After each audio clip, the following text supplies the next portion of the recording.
नमः शिवाय ओम नमः शिवाय हरि हरि भोले नमः शिवाय ओम नमः शिवाय हरि हरि भोले नमः शिवाय। शिव जी की जय, माता पार्वती की जय।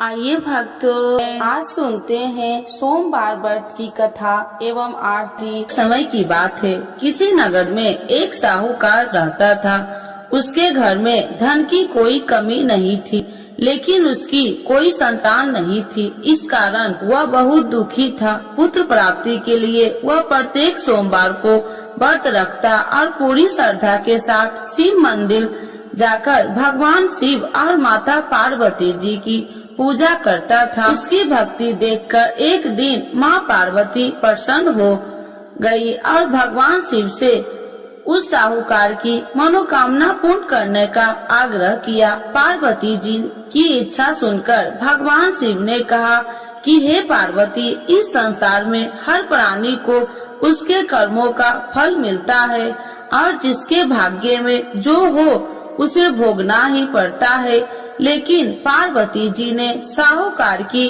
भक्ति का मान रखने के लिए उसकी मनोकामना पूर्ण करने की इच्छा जताई। माता पार्वती के आग्रह पर शिव जी ने साहूकार को पुत्र प्राप्ति का वरदान तो दिया, लेकिन साथ ही यह भी कहा कि उसके बालक की आयु केवल 12 वर्ष होगी। माता पार्वती और भगवान शिव की बातचीत को साहूकार सुन रहा था। उसे न तो इस बात की खुशी थी और न ही दुख। वह पहले की भांति शिव जी की पूजा करता रहा। कुछ समय के बाद साहूकार के घर एक पुत्र का जन्म हुआ। वह बालक 11 वर्ष का हुआ तो उसे पढ़ने के लिए काशी भेज दिया गया। साहूकार ने पुत्र के मामा को बुलाकर उसे बहुत सारा धन दिया और कहा कि तुम इस बालक को काशी विद्या प्राप्ति के लिए ले जाओ और मार्ग में यज्ञ कराना। जहाँ भी यज्ञ कराओ वहाँ ब्राह्मणों को भोजन कराते और दक्षिणा देते हुए जाना। दोनों मामा भतीजा इसी तरह यज्ञ कराते और ब्राह्मणों को दान दक्षिणा देते काशी की ओर चल पड़े। रात में एक नगर पड़ा, जहाँ नगर के राजा की कन्या का विवाह था, लेकिन उस राजकुमार से उसका विवाह होने वाला था। वह एक आंख से कन्हा था। राजकुमार के पिता ने अपने पुत्र के कन्हा होने की बात को छुपाने के लिए एक चाल सोची। साहूकार के पुत्र को देखकर उसके मन में एक विचार आया। उसने सोचा क्यों न इस बालक को दुल्हा बनाकर राजकुमारी से विवाह करा दूं। विवाह के बाद इसको धन देकर विदा कर दूंगा और राजकुमारी को अपने घर जाऊंगा। लड़के को दूल्हे के वस्त्र पहनाकर राजकुमारी से विवाह कर दिया। लेकिन साहूकार का पुत्र ईमानदार था। उसे यह बात अन्याय संगत नहीं लगी। उसने अवसर पाकर राजकुमारी की चुनरी के पल्ले पर लिखा कि तुम्हारा विवाह तो मेरे साथ हुआ है, लेकिन जिस राजकुमार के संग तुम्हें भेजा जाएगा वह एक आंख से कन्हा है। मैं तो काशी पढ़ने जा रहा हूँ। जब राजकुमारी ने चुनरी पर लिखी बातें पढ़ी तो उसने अपने माता पिता को यह बात बताई। राजा ने अपनी पुत्री को विदा नहीं किया, जिससे बारात वापस चली गई। दूसरी ओर साहूकार का लड़का और उसका मामा काशी पहुँचे और वहाँ जाकर उन्होंने यज्ञ किया। जिस दिन लड़के की आयु 12 साल की हुई उसी दिन यज्ञ रखा गया। लड़के ने अपने मामा से कहा कि मेरी तबीयत कुछ ठीक नहीं है। मामा ने कहा तू अंदर जाकर सो जाओ। शिव जी के वरदान अनुसार कुछ ही देर में उस लड़के के प्राण निकल गए। मृत भांजे को देख उसके मामा ने विलाप शुरू किया। संयोगवश उसी समय शिव जी और माता पार्वती उधर से जा रहे थे। पार्वती भगवान से कहा, स्वामी मुझे इसके रोने के स्वर सहन नहीं हो रहा, आप इस व्यक्ति के कष्ट को अवश्य दूर करें। जब शिव जी मृत बालक के समीप गए तो वह बोले कि यह उसी साहूकार का पुत्र है जिसे मैंने 12 वर्ष की आयु का वरदान दिया था। अब इसकी आयु पूरी हो चुकी है। लेकिन मातृ भाव से विभोर माता पार्वती ने कहा कि हे महादेव, आप इस बालक को और आयु देने की कृपा करें, अन्यथा इसके वियोग से इसके माता पिता भी तड़प तड़प कर मर जाएंगे। माता पार्वती के आग्रह पर भगवान शिव ने उस लड़के को जीवित होने का वरदान दिया। शिव जी की कृपा से वह लड़का जीवित हो गया। शिक्षा समाप्त करके लड़का मामा के साथ अपने नगर की ओर चल दिया। दोनों चलते हुए उसी नगर में पहुंचा जहां उसका विवाह हुआ था। उस नगर में भी उन्होंने यज्ञ का आयोजन किया। उस लड़के के ससुर ने उसे पहचान लिया और महल में ले जाकर उसकी खातिरदारी की और अपनी पुत्री को विदा किया। इधर साहूकार और उसकी पत्नी भूखे प्यासे रहकर बेटे की प्रतीक्षा कर रहे थे। उन्होंने प्रण कर रखा था कि यदि उन्हें अपने बेटे की मृत्यु का समाचार मिला तो वह भी प्राण त्याग देंगे, परंतु अपने बेटे की जीवित होने का समाचार पाकर वह बेहद प्रसन्न हुई।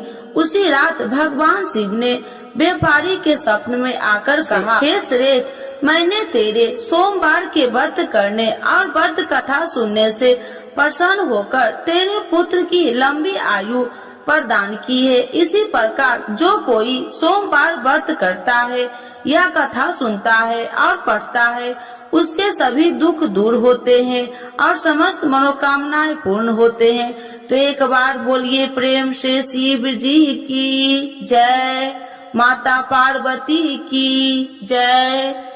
आरती शिव जी की। ओम जय शिव ओमकारा, स्वामी जय शिव ओमकारा, ब्रह्मा विष्णु सदा शिव अर्धांगी धारा।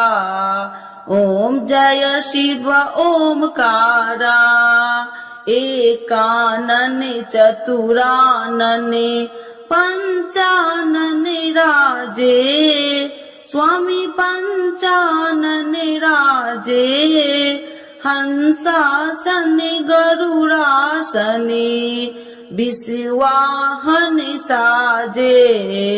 ओम जय शिव ओमकारा, दो भुज चार चतुर भुज, 10 भुज अति सोहे, स्वामी 10 भुज अति सोहे, त्रिगुण रूपिणी रखिते, तिरुबनि जन मोहे।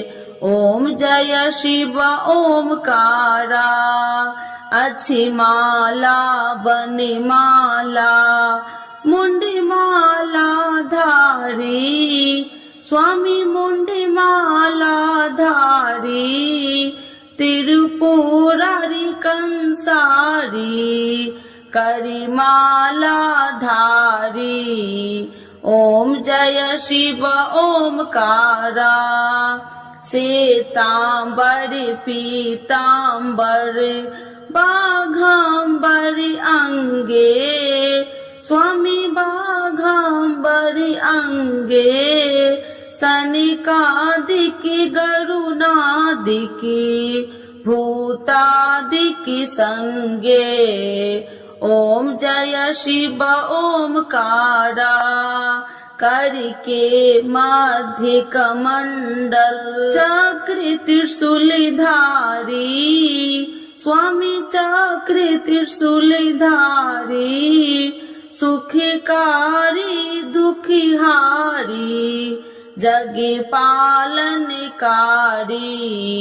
ओम जय शिव ओमकारा, ब्रह्मा विष्णु सदा शिव जानति अविवेका, स्वामी जानति अविवेका, मधु कैटभ दो मारे सुर भयहीन करे।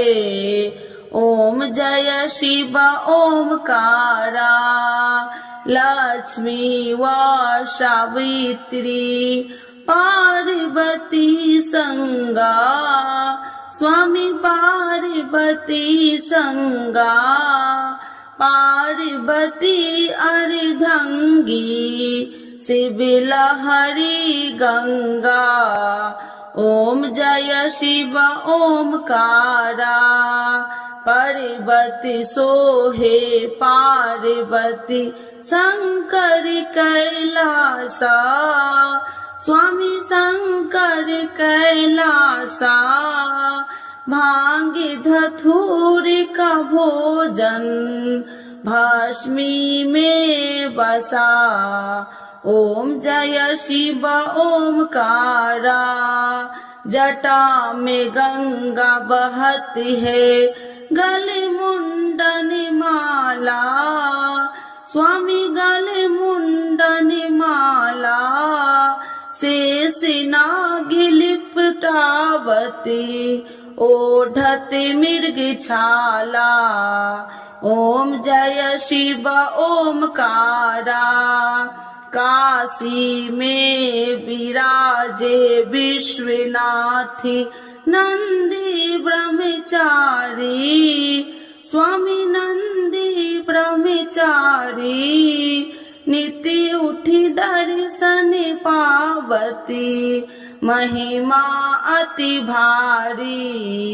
ओम जय शिव ओमकारा त्रिगुण स्वामी जी की आरती जो कोई नर गावे स्वामी जो कोई नर गावे। कहत शिवानंद स्वामी मन वांछित फल पावे। ओम जय शिव ओमकारा प्रभु हर शिव ओमकारा। शिव जी की जय माता पार्वती की जय।